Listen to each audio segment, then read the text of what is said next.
Hello my dear student, welcome back to my YouTube channel Subhash study centre. तो जितने भी मेरे प्यारे बच्चे कक्षा 10 के विद्यार्थी हैं और 22 फरवरी को हिंदी विषय का पेपर देने वाले हैं। जी हाँ मेरे प्यारे बच्चों, 22 फरवरी 2024 को जितने भी मेरे प्यारे बच्चे कक्षा 10 के विद्यार्थी हैं पेपर देने वाले हैं। किस विषय का? हिंदी विषय का। तो आज के इस वीडियो को कंप्लीट देखिएगा, क्योंकि इस वीडियो में मैं आपके लिए लेकर के आ चुका हूं हिंदी विषय का मॉडल पेपर। और इस मॉडल पेपर से आपकी बोर्ड परीक्षा में 100% प्रश्न पूछे जाएंगे। मेरे प्यारे बच्चों, यहाँ पर जो बहुविकल्पी प्रश्न हैं इस मॉडल पेपर के, इन सभी प्रश्नों को सॉल्व कराऊंगा मैं। और जो वर्णनात्मक प्रश्न हैं, कैसे आपको बोर्ड परीक्षा में अपनी उत्तर पुस्तिका यानी कॉपी लिखनी है 22 फरवरी को। यदि आप इसी तरह से परीक्षा की कॉपी लिखोगे तो आप 70 में से 70 का स्कोर पक्का करके आओगे। सारी जानकारी मैं आपको इसी वीडियो में दूंगा, यानी पूरे पेपर का सैल्यूशन मैं आपको देने वाला हूं। इस वीडियो में आप देख भी सकते हो कैसे क्या लिखना है, सारी चीजें मैं आपको बताऊंगा। तो वीडियो को बिल्कुल भी स्किप मत कीजिएगा। यदि आप चैनल पर नए हैं तो चैनल को सब्सक्राइब भी कर लीजिएगा। मेरे प्यारे बच्चों, यहाँ पर आप लोग ध्यान दीजिएगा, हिंदी विषय का मॉडल पेपर है आपकी बोर्ड परीक्षा 2024 के लिए। पेपर में आपको समय मिलेगा 3 घंटे 15 मिनट का, जिसमें से 15 मिनट आपको मिलेंगे पेपर को पढ़ने के लिए और 3 घंटे का समय रहेगा आपको पेपर को सॉल्व करने के लिए। पेपर का पूर्णांक रहेगा 70 अंकों का मेरे प्यारे बच्चों। और यहाँ पर आप लोग निर्देश जरूर पढ़ लेना, क्योंकि इन्हीं निर्देशों के अनुसार ही हमें पेपर को सॉल्व करना है। यहाँ पर आप देखोगे निर्देश में है, प्रश्न पत्र 2 खंडों में खंड आ एवं खंड बा में विभाजित है। पेपर 2 खंडों में विभाजित रहेगा।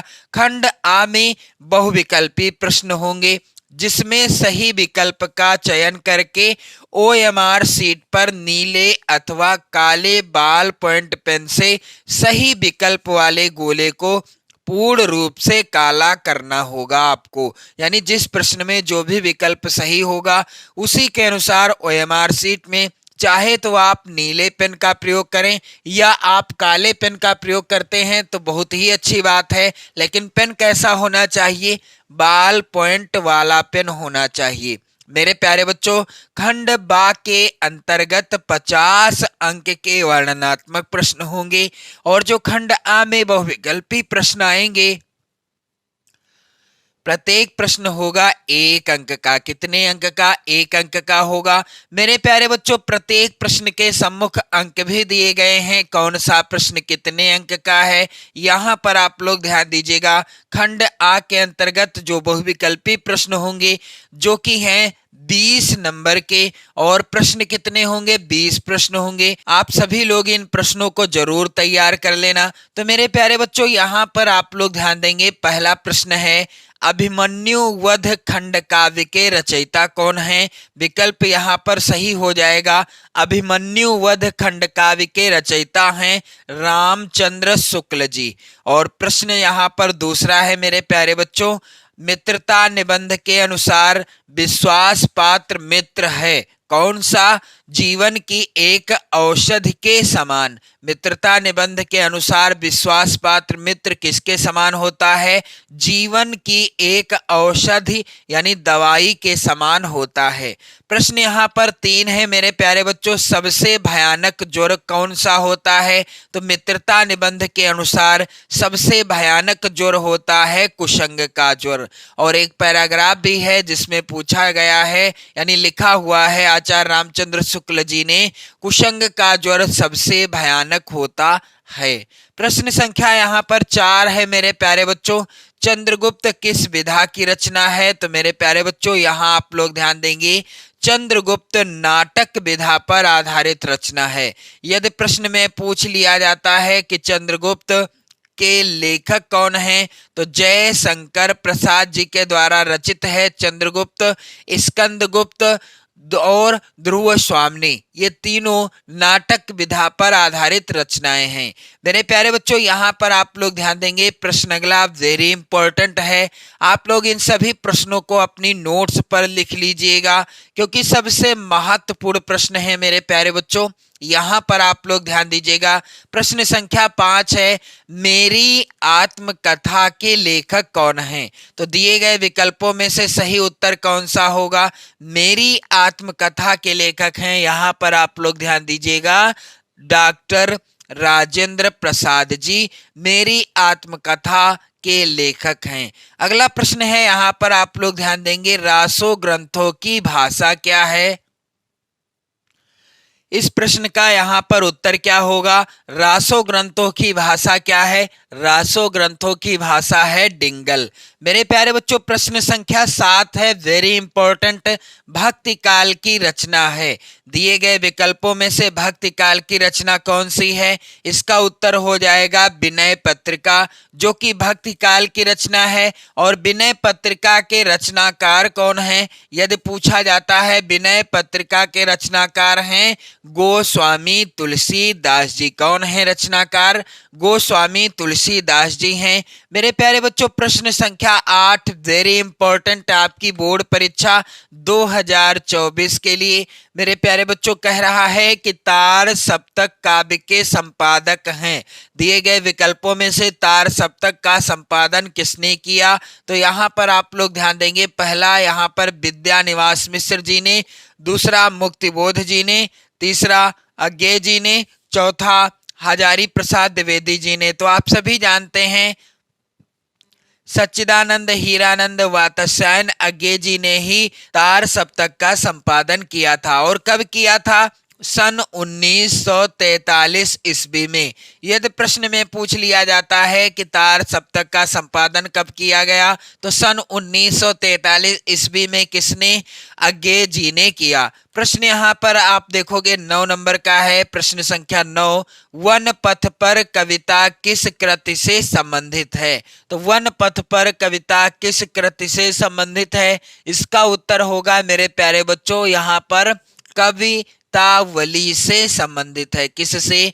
कवितावली से संबंधित है। प्रश्न अगला है, बिहारी की काव्य शैली कैसी है? तो क्या यहाँ पर उत्तर होगा इस प्रश्न का मेरे प्यारे बच्चों? बिहारी की काव्य शैली है मुक्तक काव्य शैली। और प्रश्न संख्या 11 है, वेरी वेरी इंपॉर्टेंट, कह रहा है, हंसी हंसी भाजें देख दुल्हा दिगंबर को, पाहुनी जे आवे हिमांचल के उछाह में, शीश पर गंगा हंसें भुजन भुजंगा हंसें, हास ही को दंगा भयो नंगा के विवाह में। तो मेरे प्यारे बच्चों, यहाँ पर आप लोग ध्यान देंगे, इन पंक्तियों में रस कौन सा है? तो हंसी हंसी भाजें देख दुल्हा दिगंबर को, पाहुनी जे आवे हिमांचल के उछाह में। दिया गया जो यहाँ पर उदाहरण है, यह है हास्य रस का उदाहरण। यहाँ पर इन पंक्तियों में कौन सा रस है? हास्य रस है। प्रश्न संख्या 12 है, कोटि कुलिस सम बचन तुम्हारा, पंक्ति में अलंकार कौन सा है? तो यहाँ पर आप लोग ध्यान देंगे, जहां पर एक वस्तु, व्यक्ति या अन्य किसी भी वस्तु की दूसरी वस्तु व्यक्ति से समान गुणधर्म के आधार पर समानता या तुलना की जाती है, तो वहां पर हो जाता है कौन सा अलंकार? यहाँ पर उत्तर हो जाएगा उपमा अलंकार। प्रश्न संख्या 13 है, यहाँ पर आप लोग ध्यान देंगे, जिस छंद के प्रत्येक चरण में एक समान मात्राएं होती हैं, उस छंद को क्या कहा जाता है? जिस छंद के प्रत्येक चरण में एक समान मात्राएं होती हैं, उसे कहते हैं समछंद। क्या कहते हैं? समछंद कहते हैं। प्रश्न संख्या 14 है, यहाँ पर आप लोग ध्यान दीजिएगा, अनंत शब्द में कौन सा उपसर्ग है? तो यहाँ पर उत्तर क्या होगा? अनंत शब्द में कौन सा उपसर्ग है? अन उपसर्ग है। अगला प्रश्न यहाँ पर आप देखोगे, पहला ही विकल्प सही है इस प्रश्न का। अगला प्रश्न है, पूर्व पद यानी पहला पद क्या होता है? संख्यावाची होता है। किस समास में पहला पद संख्यावाची होता है? द्विगु समास में पहला पद संख्यावाची होता है और दूसरा पद किसी समूह या समाहार का ज्ञान कराता है। मेरे प्यारे बच्चों, आप सभी लोग मेहनत से पढ़िएगा, वीडियो को लाइक कर दीजिएगा। मैं तो चाहता हूं कि आप लोग इन सभी प्रश्नों को भी तैयार कर लेना, क्योंकि इसी पैटर्न पर प्रश्न पूछे जाएंगे 2024 की बोर्ड परीक्षा में। अगला प्रश्न संख्या 16 है मेरे प्यारे बच्चों, शिकारी का बाण हिरण को लगा रेखांकित का पर्यायवाची है। ये बाण शब्द जो है यह रेखांकित है और इसका पर्यायवाची क्या होगा? यहाँ पर हो जाएगा सर। प्रश्न संख्या 17 है, युष्मद शब्द का सप्तमी विभक्ति एक वचन का रूप क्या है? तो यहाँ पर उत्तर हो जाएगा त्वय हो जाएगा।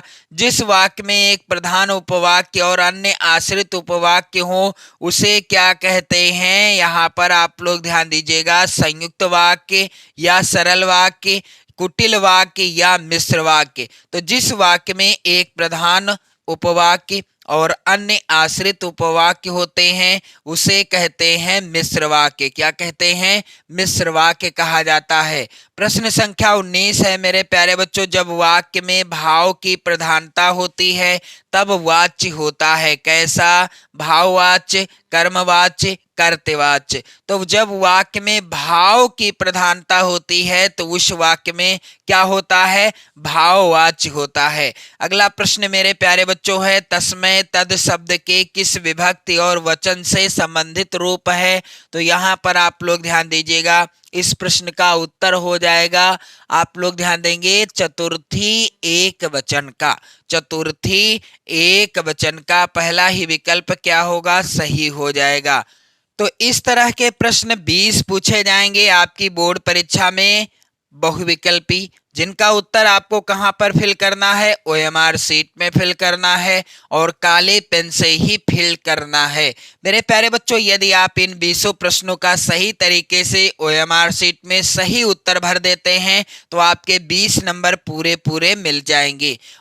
अब इसके बाद मेरे प्यारे बच्चों खंड बा के अंतर्गत वर्णनात्मक प्रश्न पूछे जाएंगे जो कि होंगे 50 नंबर के। यहाँ पर आप लोग ध्यान दीजिएगा, प्रश्न पहला है, निम्नलिखित गद्यांशों पर आधारित 3 प्रश्नों के उत्तर दीजिए। यहाँ पर आप लोग ध्यान दीजिएगा, 2 गद्यांश पूछे जाएंगे। आपको किसी एक गद्यांश के नीचे दिए गए कितने प्रश्नों का? 3 प्रश्नों का उत्तर देना होगा, जिसके लिए मेरे प्यारे बच्चों 6 नंबर निर्धारित हैं। तो मेरे प्यारे बच्चों, यहाँ पर जो पहला गद्यांश है, पहले पहाड़ काटकर उसे खोखला कर दिया गया, फिर उसमें सुंदर भवन बना लिए गए।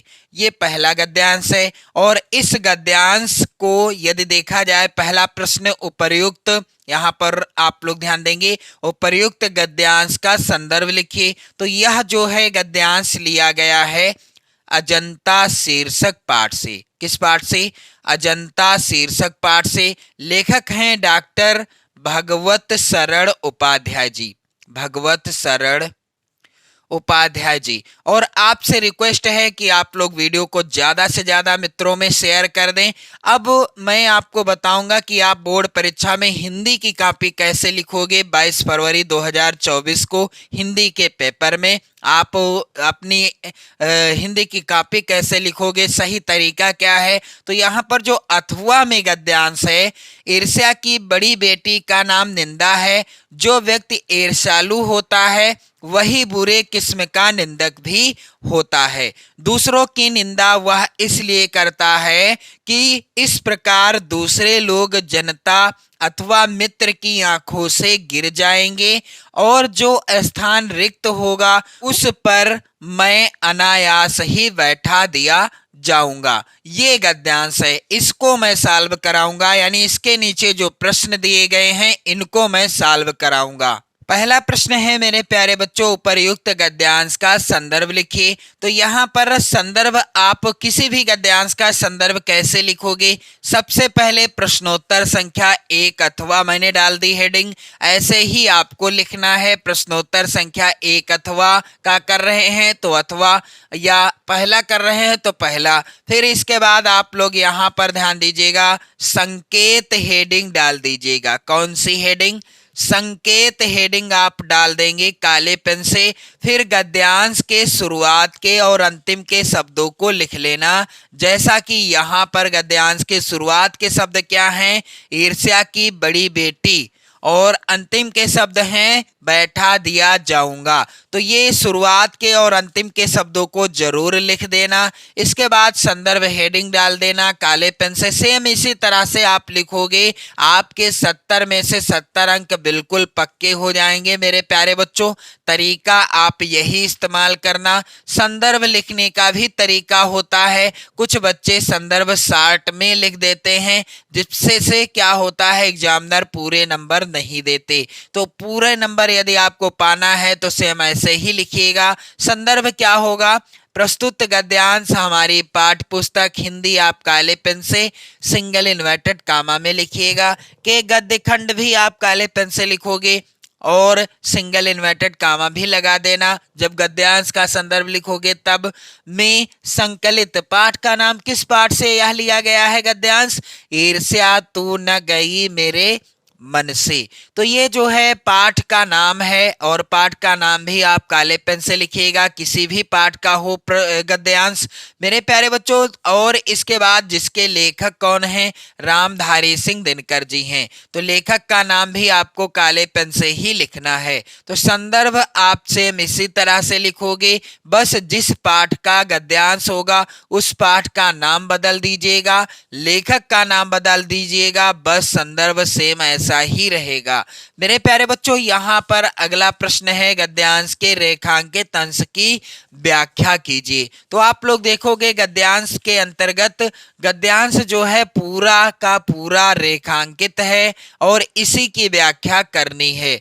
कुछ बच्चे ये कर देते हैं, जो रेखांकित अंश नहीं होता उसकी भी व्याख्या लिख देते हैं, जो कि गलत माना जाएगा। आप उसी की व्याख्या लिखो जो भी रेखांकित अंश है मेरे प्यारे बच्चों। यहाँ पर आप लोग ध्यान देंगे, ईर्ष्या की बड़ी बेटी का नाम निंदा है। जो व्यक्ति ईर्ष्यालु होता है वही बुरे किस्म का निंदक भी होता है। ये पूरा गद्यांश रेखांकित है। अब आपको हेडिंग डाल देना है रेखांकित अंश की व्याख्या। रामधारी सिंह दिनकर जी का मत है कि जैसे ही हमारे मन में ईर्ष्या की भावना जन्म लेती है, वैसे ही निंदा की भावना भी उत्पन्न हो जाती है। क्योंकि यहाँ पर कहा है इन्होंने, ईर्ष्या की बड़ी बेटी का नाम क्या है, निंदा है। जो व्यक्ति ईर्ष्यालु होता है वही बुरे किस्म का निंदक भी होता है। क्या होगी व्याख्या, इसलिए निंदा को ईर्ष्या की बड़ी बेटी अथवा पहली संतान कहा गया है। जो व्यक्ति किसी के प्रति ईर्ष्यालु होता है वह अत्यंत बढ़ा चढ़ाकर उसकी बुराई भी करता है, क्योंकि वह निंदक भी हो जाता है। आगे है, यहाँ पर आप लोग ध्यान दीजिएगा, आप यहाँ पर ध्यान दीजिएगा मेरे प्यारे बच्चों। दूसरों की निंदा वह इसलिए करता है कि इस प्रकार दूसरे लोग जनता अथवा मित्र की आंखों से गिर जाएंगे और जो स्थान रिक्त होगा उस पर मैं अनायास ही बैठा दिया जाऊंगा। मेरे प्यारे बच्चों, रामधारी सिंह दिनकर जी कहते हैं कि जो व्यक्ति किसी के प्रति ईर्ष्यालु होता है वह अत्यंत बढ़ा चढ़ाकर उसकी बुराई करता है। उसकी बुराई करने में उसे आनंद का अनुभव होता है। वह चाहता है कि अन्य लोग भी उस व्यक्ति की बुराई करें। उसके निंदा करने का उद्देश्य यह होता है कि वह दूसरे लोगों की दृष्टि में गिर जाए। जब वह व्यक्ति जिसकी वह निंदा कर रहा है मेरे प्यारे बच्चों अपने मित्रों अथवा समाज के लोगों की नजरों में गिर जाएगा, तो उसके द्वारा किए गए रिक्त और उच्च स्थान पर वह बिना परिश्रम के अधिकार कर लेगा। अब गद्यांश का मेरे प्यारे बच्चों प्रश्न संख्या 3 है। यहाँ पर आप देखोगे कह रहा है कि ईर्ष्यालु व्यक्ति दूसरों की निंदा क्यों करता है। क्यों करता है, तो बिल्कुल आसान सा उत्तर है मेरे प्यारे बच्चों। यहाँ पर ईर्ष्यालु व्यक्ति दूसरों की निंदा यह सोचकर करता है कि जब निंदित व्यक्ति समाज की नजरों से गिर जाएगा तब उसके स्थान पर वह स्वयं विराजमान हो जाएगा। इसलिए ईर्ष्यालु व्यक्ति जो होता है वह क्या करता है, दूसरों की निंदा करता रहता है। अगला प्रश्न है मेरे प्यारे बच्चों, प्रश्न संख्या 2। निम्नलिखित पद्यांशों में से किसी एक पद्यांश के नीचे दिए गए प्रश्नों के उत्तर दीजिए, जिसके लिए निर्धारित हैं कुल 6 नंबर। आपको किसी एक पद्यांश के नीचे दिए गए 3 प्रश्नों का उत्तर देना होगा। 6 नंबर का प्रश्न पूछा जाएगा। यहाँ पर पहला जो पद्यांश है वेरी इंपॉर्टेंट है। पुरते निकसी रघुबीर बधू, धरि धीर दये मग में डग दोए, झलकी भरी भाल कनी जल की, पुट सूखी गए मधुरा धरवें, फिर बूझती हैं चलनो अब केतिक, पण कुटी करी हो कित होए, तिय की लखिया तुरता पिय की, अखियां अति चारु चली जल चोए। मेरे प्यारे बच्चों, यहाँ पर पहला प्रश्न है उपर्युक्त पद्यांश का संदर्भ लिखिए। तो यहाँ पर आप देखोगे कैसे लिखा जाएगा संदर्भ। सबसे पहले तो प्रश्नोत्तर संख्या 2 का मैंने डाल दिया, क्योंकि पहले का ही उत्तर कर रहे हैं, यहाँ पर आपको बता रहे हैं। और इसके बाद हेडिंग डाल दी जाएगी संकेत। आप लोग यहाँ पर ध्यान दीजिएगा कौन सी हेडिंग डाली जाएगी। प्रश्नोत्तर संख्या 2 का के बाद संकेत हेडिंग डाल दी जाएगी, और फिर पद्यांश के शुरुआत के और अंतिम के शब्दों को लिख लिया जाएगा। पुरते निकसी रघुवीर वधु, अंतिम के शब्द हैं यहाँ पर चारु चली जल चोए, यहाँ पर जल चोए लिख दिया। फिर इसके बाद संदर्भ हेडिंग। तो संदर्भ कैसे लिखना है, प्रस्तुत पद्यांश हमारी पाठ्य पुस्तक हिंदी, आप काले पेन से लिखिएगा, के काव्य खंड में संकलित वन पथ पर, पाठ का नाम भी आप काले पेन से लिखेंगे। शीर्षक पाठ से उद्धृत है, जिसके रचयिता कौन है, गोस्वामी तुलसीदास जी हैं। मेरे प्यारे बच्चों, इस प्रश्न का जो है आप सेम ऐसे ही उत्तर लिखिएगा, क्योंकि संदर्भ लिखने का तरीका कुछ बच्चे शार्ट में लिख देते हैं, तो एग्जामिनर आपको पूरे नंबर नहीं देते। इसलिए आप संदर्भ बिल्कुल अच्छे से लिखिए, जिस भी पाठ का हो पद्यांश, और उस पाठ का नाम और रचनाकार का नाम आप काले पेन से ही लिखिएगा। मेरे प्यारे बच्चों, यहाँ पर अगला प्रश्न है रेखांकित अंश की व्याख्या कीजिए। तो जो रेखांकित अंश होगा उसी की व्याख्या करनी है।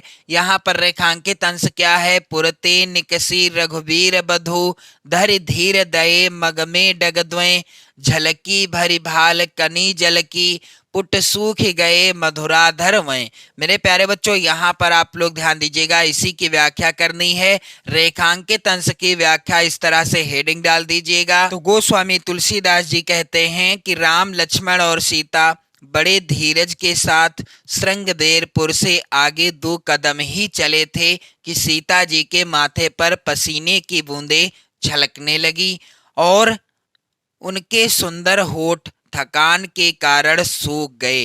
मेरे प्यारे बच्चों, यहाँ पर तीसरा प्रश्न है, पुर से कौन निकली। तो पुर से कौन निकली, पुर से राम की प्रिया पत्नी सीता जी निकली। तो इस तरह से आप पद्यांश आधारित प्रश्नों को भी सॉल्व कर देंगे अपनी उत्तर पुस्तिका में। इसके बाद मेरे प्यारे बच्चों, यहाँ पर जो पद्यांश है, सच्चा प्रेम वही है जिसकी तृप्ति आत्म बलि पर हो निर्भर, और त्याग बिना निष्प्राण प्रेम है, करो प्रेम पर प्राण निछावर।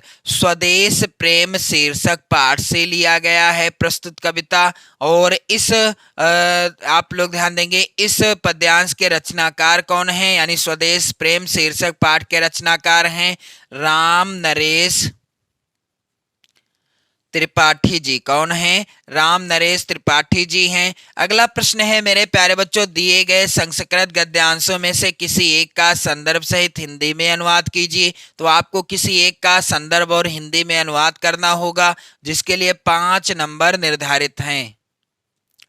तो मेरे प्यारे बच्चों, यहाँ पर आप देखोगे संस्कृत का पहला जो है यहाँ पर गद्यांश वेरी इंपॉर्टेंट है, 5 नंबर निर्धारित हैं इसके लिए। ऐसा नगरी भारतीय संस्कृते संस्कृत भाषायाश्च केंद्र स्थलमस्ति। सबसे पहले प्रश्नोत्तर संख्या 3, फिर संकेत हेडिंग डालने के बाद गद्यांश के शुरुआत के और अंतिम के शब्दों को जरूर लिख लेना काले पेन से, जैसा कि यहाँ पर मैंने लिखा हुआ है। फिर इसके बाद संदर्भ हेडिंग डाल देना।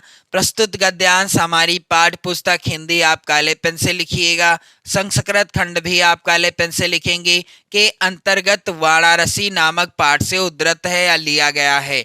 पाठ का नाम भी आपको काले पेन से ही लिख लेना है। इसके बाद इसका हिंदी अनुवाद क्या होगा मेरे प्यारे बच्चों, तो ऐसा नगरी भारतीय संस्कृति संस्कृत भाषायाश्च केंद्र स्थलम अस्ति। यह नगरी भारतीय संस्कृति और संस्कृत भाषा का केंद्र स्थल है। मेरे प्यारे बच्चों, आपसे रिक्वेस्ट है कि आप लोग वीडियो शेयर कर दें, लाइक कर दें, अपने प्यार भरे कमेंट भी करते रहें। आगे यहाँ पर आप लोग ध्यान देंगे, लिखा हुआ है इस गद्यांश के अंतर्गत कि इत एव संस्कृत वाङ्मयस्य संस्कृतेश्च आलोकः सर्वत्र प्रासृतः। मेरे प्यारे बच्चों, इसका हिंदी अनुवाद क्या होगा कि यहीं से संस्कृत साहित्य और संस्कृति का प्रकाश सब जगह फैला था। आगे है मेरे प्यारे बच्चों गद्यांश में, मुगल युवराजः दारा शिकोहा अत्रागत्य भारतीय दर्शन शास्त्राणाम अध्ययनम अकरोत्। मुगल युवराजा अर्थात मेरे प्यारे बच्चों मुगल युवराज दारा शिकोह ने यहाँ आकर भारतीय दर्शन शास्त्रों का अध्ययन किया था। आगे यहाँ पर है, आप लोग ध्यान देंगे मेरे प्यारे बच्चों, और यहाँ पर लिखा हुआ है कि सा तेषां ज्ञानेन तथा प्रभाविता अभवत यत तेन उपनिषदाम अनुवादः पारसी भाषायाम कारितः। मेरे प्यारे बच्चों, यहाँ पर इसका हिंदी अनुवाद क्या होगा कि वह उनके ज्ञान से ऐसा प्रभावित हुआ कि उसके द्वारा उपनिषदों का अनुवाद फारसी भाषा में कराया गया। अगला प्रश्न संख्या 4 है मेरे प्यारे बच्चों, दिए गए संस्कृत पद्यांशों में से किसी एक का संदर्भ सहित हिंदी में अनुवाद कीजिए। तो पद्यांश 2 पूछे जाएंगे। यहाँ पर जो अथवा वाला है मैं आपको इसको सॉल्व करके बताऊंगा। प्रश्नोत्तर संख्या सबसे पहले आप डाल देंगे 4 का अथवा या कर रहे हैं तो अथवा, यदि आप 4 का पहला कर रहे हैं तो पहला, जो भी आप कर रहे हैं वही डालिएगा। यहाँ पर मैं अथवा को सॉल्व करा रहा हूं इसलिए अथवा मैंने लिखा है। फिर संकेत हेडिंग डाल देना, पद्यांश के शुरुआत के और अंतिम के शब्दों को लिख देना, जैसा कि अपदो दूरगामी शुरुआत के शब्द हैं और सह पंडितः अंतिम के शब्द हैं। फिर इसके बाद संदर्भ आपको हेडिंग डाल देना है। प्रस्तुत श्लोक हमारी पाठ्य पुस्तक हिंदी आप काले पेन से लिखिएगा के संस्कृत खंड भी आप काले पेन से लिखिएगा के अंतर्गत प्रबुद्धो ग्रामीणः नामक पाठ से उद्धृत है। तो पाठ का नाम भी आपको काले पेन से ही लिखना है। मेरे प्यारे बच्चों, यहाँ पर हिंदी अनुवाद आप हेडिंग डाल दीजिएगा। क्या होगा हिंदी अनुवाद, अपदो दूरगामी चा साक्षरो ना चा पंडितः, अर्थात उसके पैर नहीं किंतु दूर चला जाता है, अक्षरों सहित है किंतु पंडित नहीं है। अमुखः यानी मुख नहीं है फिर भी स्फुट वक्ता चायो जानात सह पंडितः, अर्थात उसका मुख नहीं है किंतु साफ साफ बोलता है, इसे जो जानता है वही क्या है, पंडित है। इसके बाद मेरे प्यारे बच्चों यहाँ पर अगला प्रश्न आप देखोगे, प्रश्न संख्या 5 ऐसा आएगा, अपने पठित खंड काव्य के आधार पर निम्नलिखित प्रश्नों में से किसी एक का उत्तर दीजिए। तो आप देख पा रहे होंगे प्रत्येक खंड काव्य से 2-2 प्रश्न हैं। जो भी खंड काव्य आपके जिले के लिए निर्धारित है आपको किसी एक प्रश्न का ही उत्तर करना है। प्रत्येक खंड काव्य के 2-2 प्रश्न हैं। अगला प्रश्न यहाँ पर आप लोग ध्यान देंगे मेरे प्यारे बच्चों, प्रश्न संख्या 6 है। यहाँ पर मेरे प्यारे बच्चों आप लोग ध्यान दीजिएगा, दिए गए लेखकों में से किसी एक लेखक का जीवन परिचय देते हुए एक प्रमुख रचना का यानी उनकी एक प्रमुख रचना का भी उल्लेख कीजिए। 5 नंबर का प्रश्न आएगा। मैं आपको बताऊंगा जयशंकर प्रसाद जी का जीवन परिचय बिल्कुल आसान शब्दों में। सबसे पहले प्रश्नोत्तर संख्या यहाँ पर क्या रहेगी, 6 का के अंतर्गत किस नंबर पर है जयशंकर प्रसाद जी का जीवन परिचय, दूसरे नंबर पर है। यहाँ पर आप लोग देख भी सकते हो। फिर इसके बाद जयशंकर प्रसाद काले पेन से, और सेम इसी तरह से यदि आप लिखते हैं जयशंकर प्रसाद जी का जीवन परिचय तो ये 5 नंबर आपको पूरे पूरे मिल जाएंगे। जीवन परिचय आप हेडिंग डाल देना, महत्वपूर्ण बिंदुओं को जरूर लिख देना।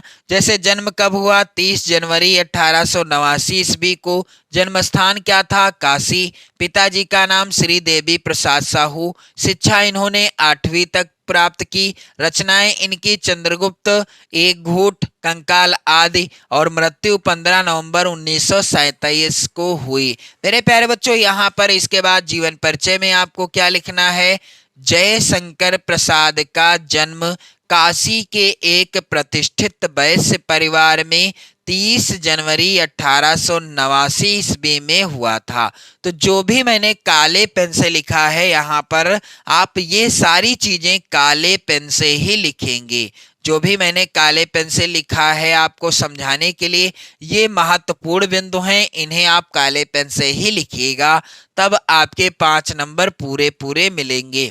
इनके पिता श्री देवी प्रसाद साहू, जो कि सुंघनी साहू के नाम से विख्यात थे या प्रख्यात थे, उनकी दानशीलता और उदारता के कारण ही उनके यहाँ विद्वानों और कलाकारों का बराबर समादर हुआ करता था। इनकी शिक्षा का प्रारंभ घर पर ही हुआ, और जयशंकर प्रसाद जी की शिक्षा का प्रारंभ घर पर ही तो हुआ था। मेरे प्यारे बच्चों, यहाँ पर आप लोग ध्यान देंगे, संस्कृत, फारसी, उर्दू और हिंदी की शिक्षा इन्होंने घर पर ही स्वाध्याय से प्राप्त कर ली। कुछ समय के लिए स्थानीय क्वींस कॉलेज में नाम लिखवाया गया, किंतु वहां 8वीं कक्षा से ऊपर नहीं पढ़ सकी। 12 वर्ष की अल्पायु में इनके पिता का देहांत हो गया। इनका अधिकांश जीवन काशी में व्यतीत हुआ। याचमा यानी टीबी के कारण प्रसाद जी का देहांत 15 नवंबर 1937 ईस्वी को हो गया। अब इनकी किसी एक रचना का नाम भी लिखना होगा, तो रचना का नाम क्या है, आंसू और कामायनी।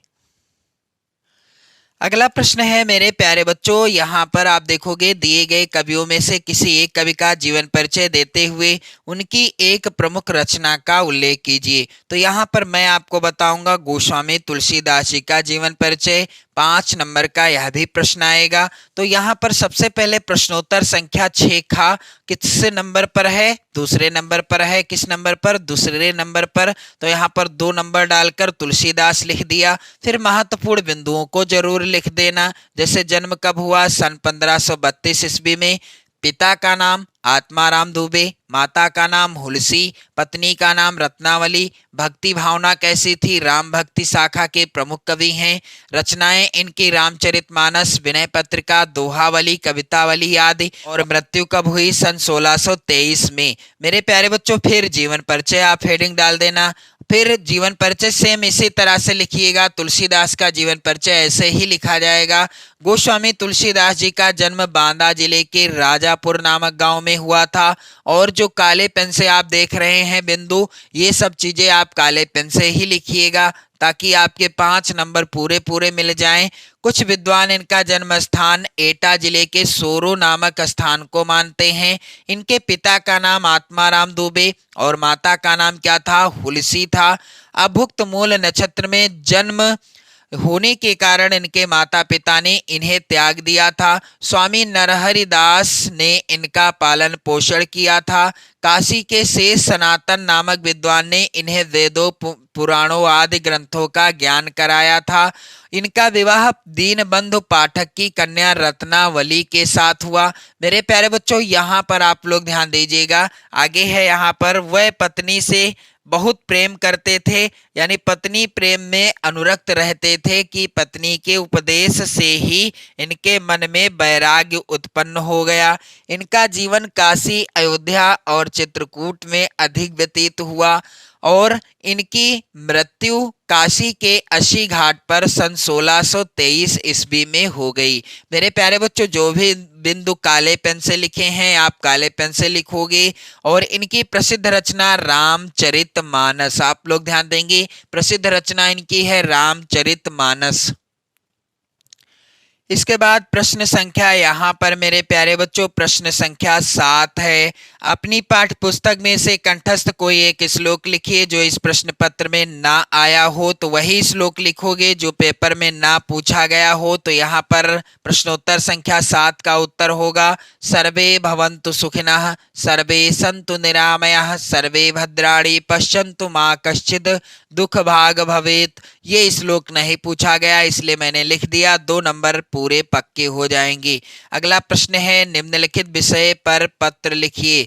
4 नंबर का प्रार्थना पत्र लिखना है इस बार। और यहाँ पर मैं आपको बताऊंगा छात्रवृत्ति के लिए अपने प्रधानाचार्य को प्रार्थना पत्र कैसे लिखोगे। प्रश्नोत्तर संख्या 8 आप डाल देंगे, या 8 का अथवा कर रहे हैं तो अथवा आप डाल देंगे, जो भी कर रहे हैं वैसा आप डाल दीजिएगा। फिलहाल छात्रवृत्ति के लिए प्रार्थना पत्र कैसे लिखा जाएगा। सेवा में श्रीमान प्रधानाचार्य जी, केपी इंटर कॉलेज प्रयागराज, अपने स्कूल का भी नाम आप लिख सकते हो। माननीय महोदय, सविनय निवेदन है कि मैं आपके विद्यालय की कक्षा 10वीं आ का छात्र हूँ। मैं सदैव ही अपनी कक्षा में उत्तम अंकों से उत्तीर्ण होता रहा हूँ। इतना ही नहीं, वाद विवाद प्रतियोगिता तथा खेलों में भी सक्रिय भाग लेकर पुरस्कार जीतता रहा हूँ। कक्षा 8 में 74% अंक प्राप्त कर विद्यालय में 5वां स्थान भी प्राप्त किया है।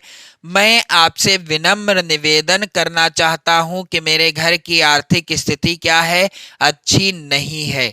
डर है कि कहीं अर्थाभाव के कारण मेरी पढ़ाई न छूट जाए, अतः आशा है कि आप मुझे विद्यालय कोष से छात्रवृत्ति प्रदान करने की कृपा करेंगे। यदि मैं अर्थाभाव में ना पढ़ सका तो मेरा भविष्य अंधकारमय हो जाएगा और मेरे प्यारे बच्चों आप ही मुझे अध्ययनरत विरत होने से बचा सकते हैं। इसके लिए मैं आपका बहुत आभारी रहूंगा। धन्यवाद सहित और आपका आज्ञाकारी शिष्य या शिष्या जो बालिकाएं हैं वो लिखेंगी। शिष्या यहाँ पर का खा गा कक्षा 10A, यानी आपको अपना नाम कहीं पर नहीं लिखना है उत्तर पुस्तिका में, न किसी भी तरह की डिजाइन वगैरह फूल वगैरह किनारा नहीं सजाना है। अगला प्रश्न है मेरे प्यारे बच्चों, निम्नलिखित प्रश्नों में से किन्हीं 2 प्रश्नों का उत्तर संस्कृत में दीजिए। 2 नंबर का प्रश्न है। तो वाराणसी कस्या भाषायाः केंद्रम अस्ति, वेरी इंपॉर्टेंट है। उत्तर होगा वाराणसी भारतीय संस्कृति संस्कृत भाषायाश्च केंद्र स्थलम अस्ति, केंद्र स्थलम अस्ति। मेरे प्यारे बच्चों यहाँ पर आप लोग ध्यान देंगे। अगला है यहाँ पर मेरे प्यारे बच्चों प्रश्न, यहाँ पर जो तीसरा है पदेन बिना किम दूरम याति, वेरी इंपॉर्टेंट है। इसका उत्तर क्या होगा, पदेन बिना पत्रम दूरम याति। मेरे प्यारे बच्चों इसके बाद प्रश्न संख्या 10 है। निम्नलिखित में से किसी एक विषय पर निबंध लिखिए। तो पर्यावरण प्रदूषण की समस्या और समाधान बहुत ही ज्यादा महत्वपूर्ण निबंध है। प्रश्नोत्तर संख्या 10 का यहाँ पर तीसरे नंबर पर है पर्यावरण प्रदूषण की समस्या और समाधान। आप कमेंट करोगे तो मैं पर्यावरण प्रदूषण से भी रिलेटेड वीडियो प्रोवाइड करा दूंगा, निबंध से रिलेटेड। आप लोग वीडियो को शेयर कर दें, लाइक कर दें, अपने प्यार भरे कमेंट भी करते रहें, पढ़ते रहें, मस्त रहें, स्वस्थ रहें। और इस मॉडल पेपर को आप लोग जो है ज़्यादा से ज़्यादा शेयर कर दें, क्योंकि मैंने आपको बताया है बोर्ड परीक्षा में कॉपी कैसे आपको लिखना है ताकि आपके 70 में से 70 अंक बिल्कुल पक्के हो जाएं। तो आप लोगों को वीडियो शेयर कर देना है, अपने प्यार भरे कमेंट भी करते रहना है। जय हिंद।